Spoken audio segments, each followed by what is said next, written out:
Welcome to this video about our registered report large-scale manual validation of bug fixing changes. My name is Steffen Herbold and this is joint work with Alexander Trautsch and Benjamin Ledel.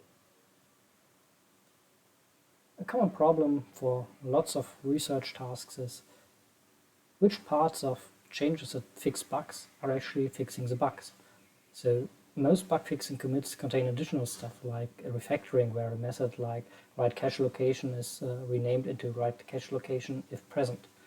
And the problem is that for many of our research tasks where we want to study bugs, we actually want to study the bugs. So if you write a program repair approach, you want to repair the bug and not learn how to do the refactoring.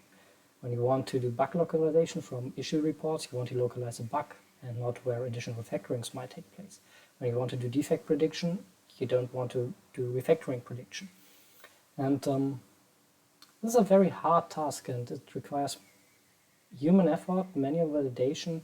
And when I asked other researchers who did this, they estimated that they require on average about 20 minutes per commit. And this requires about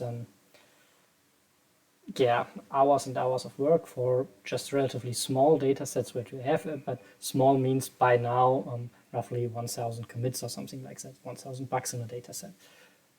But still, our goal is different. Our goal is to really scale this up so we have more data, can better generalize our approaches, whether it's for program repair, bug localization, defect prediction, or just a general understanding of bugs. So we want to do this for the complete history of 38 projects. We have over 6,000 bugs in there that are fixed in over 10,000 commits. And one thing that also sets our work apart is that we want to have multiple researchers validate every bug fix, because we believe that this is a hard task, and if only single people look at it, there's bound to be mistakes in the manual validation of this.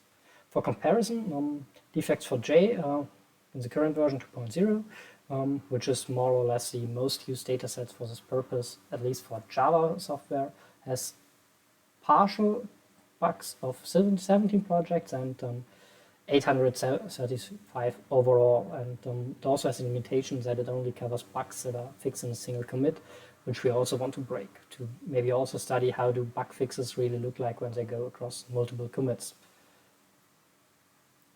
And our main research question for this study is what percentage of changed lines in bug fixes actually contributes to the bug fix? And based on work from Chris Mills and others, we believe that this is actually less than 40% of the bug fixing commits. So when we then automatically use approaches like SEZ, we probably overestimate quite a lot how many bugs there are, and also how large the bugs are. And moreover, we want to study the task itself, so the manual bug fix validation. So can we as researchers actually identify this accurately?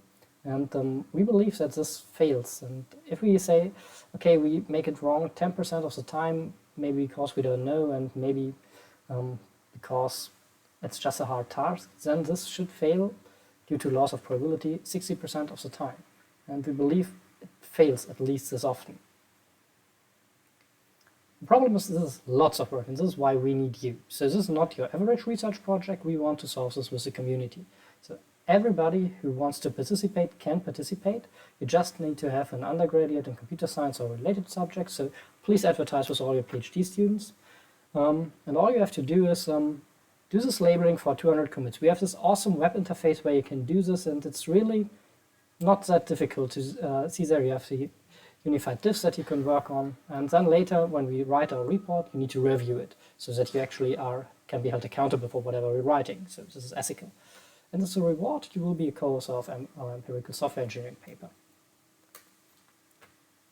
We also want to study our participants, actually, because we want to know whether we can actually motivate you. So do our participants actually label more than 200 commits, and why do they label more than 200 commits?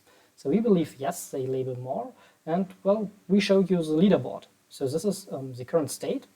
And you can see we already have recruited some external participants, and already some of them labeled more than 200 commits.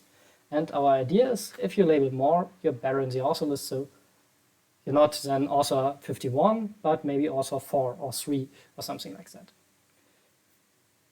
So we're looking forward to the study. We hope you join us, and please look at our homepage, and thank you for your attention.